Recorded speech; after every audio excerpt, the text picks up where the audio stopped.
शिवसेना से राजनीतिक मात खाए बीजेपी नेता और पूर्व सीएम देवेंद्र फडणवीस ने अब एक नया दांव चला है।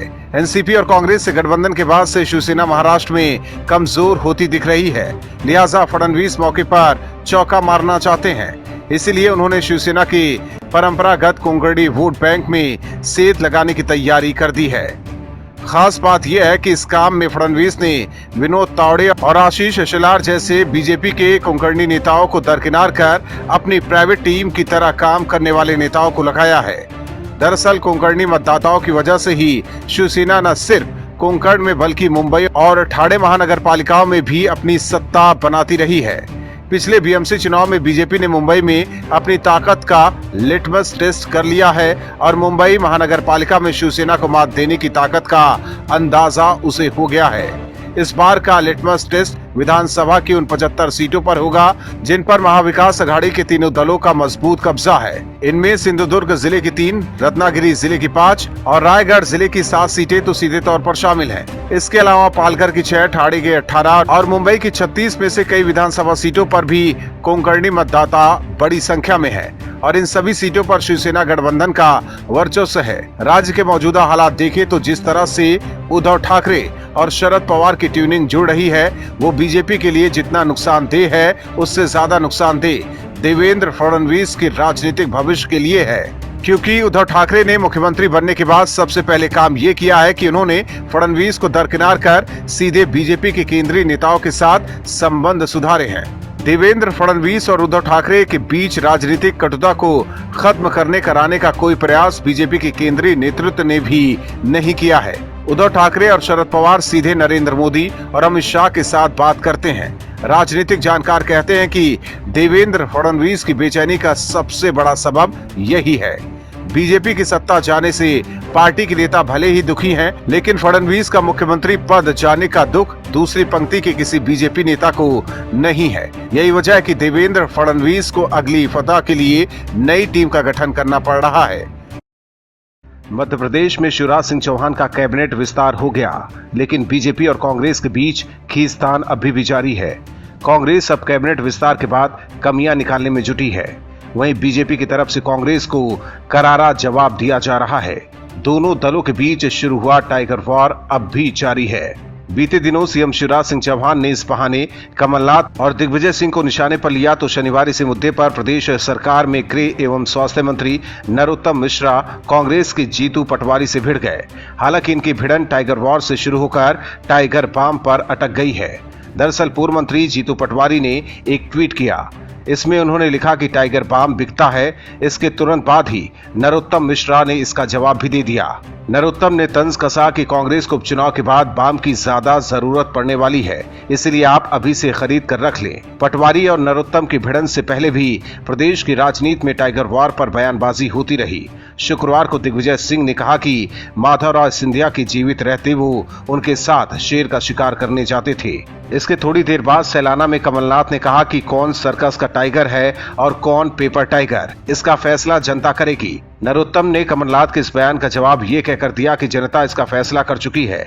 हालांकि इसके बाद खुद सीएम शिवराज सिंह चौहान भी टाइगर वॉर में कूद पड़े। कमलनाथ और दिग्विजय सिंह पर पुरजोर हमला बोलते हुए उन्होंने कहा कि बंटाधार कराने वाले और दलालों की सरकार चलाने वाले टाइगर का क्या मुकाबला करेंगे। इधर ज्योतिरादित्य सिंधिया ने एक बार फिर कहा कि कांग्रेसी चील और कौवे उन्हें नोचने के लिए बैठे हैं।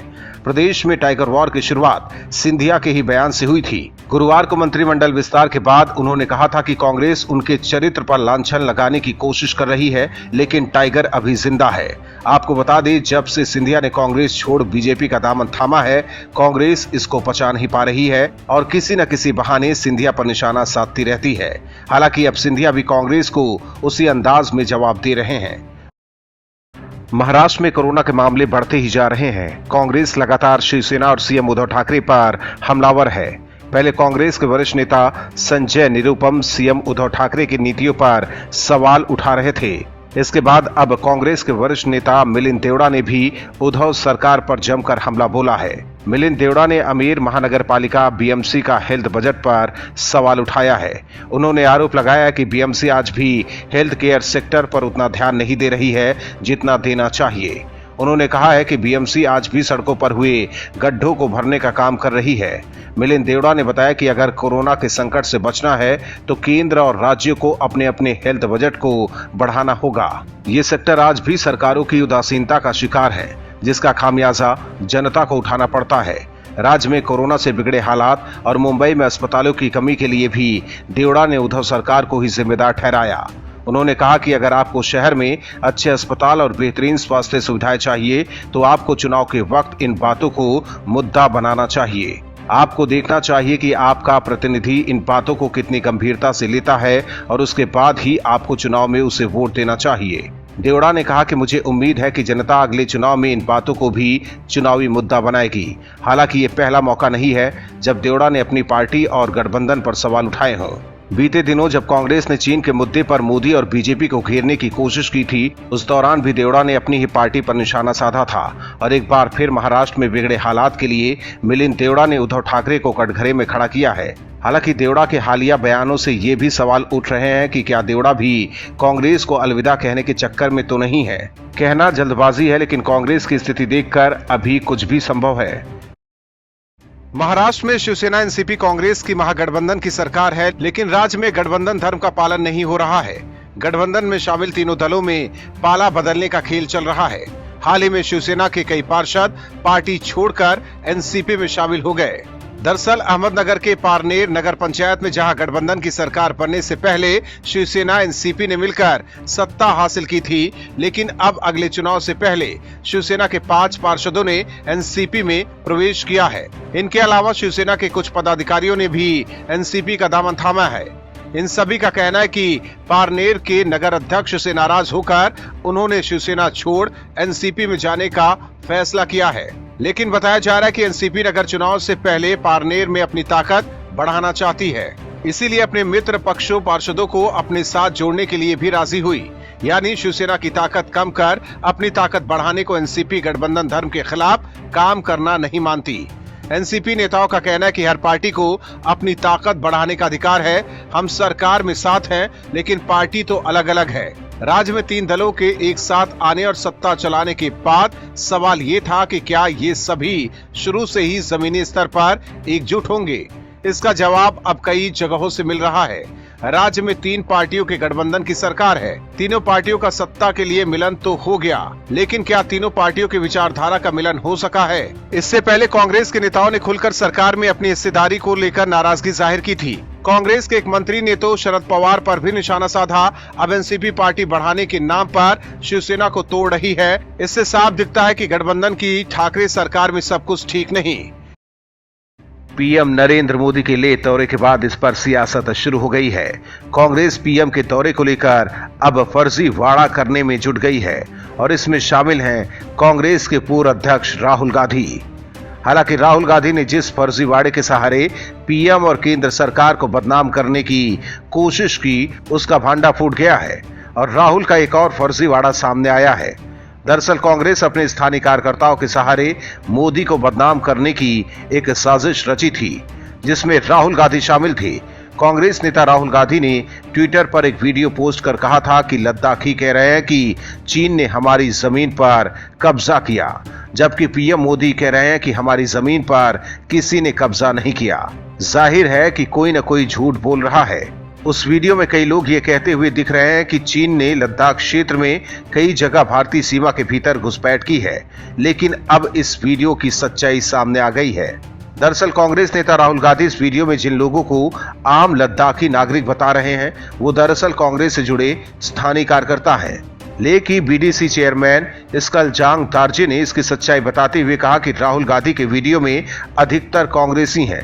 उस वीडियो में कांग्रेस के लेह जिला अध्यक्ष, कांग्रेस के लेह यूथ अध्यक्ष, कांग्रेस के लेह महासचिव, कांग्रेस के कार्यकर्ता, कांग्रेस के पूर्व काउंसलर मौजूद हैं। राहुल गांधी के वीडियो पर सवाल इसलिए भी उठ रहे हैं क्योंकि जब वास्तविक नियंत्रण रेखा पर किसी को जाने की इजाजत नहीं है, तो कांग्रेस को कैसे पता चल रहा है कि चीन ने जमीन कब्जा किया है। हालांकि कांग्रेस और राहुल गांधी पीएम मोदी और केंद्र सरकार को बदनाम करने के लिए कई बार ऐसा फर्जीवाड़ा करते हैं, लेकिन राहुल गांधी कभी कामयाब नहीं होते हैं। देश भर में एक तरफ कोरोना का कहर है तो दूसरी तरफ विपक्ष की सियासत है। अब कांग्रेस सहित दूसरे विपक्षी दल ICMR के उस दावे पर सवाल उठा रहे हैं जिसमें कहा गया है कि 15 अगस्त तक कोरोना के वैक्सीन को विकसित करने का लक्ष्य रखा गया है।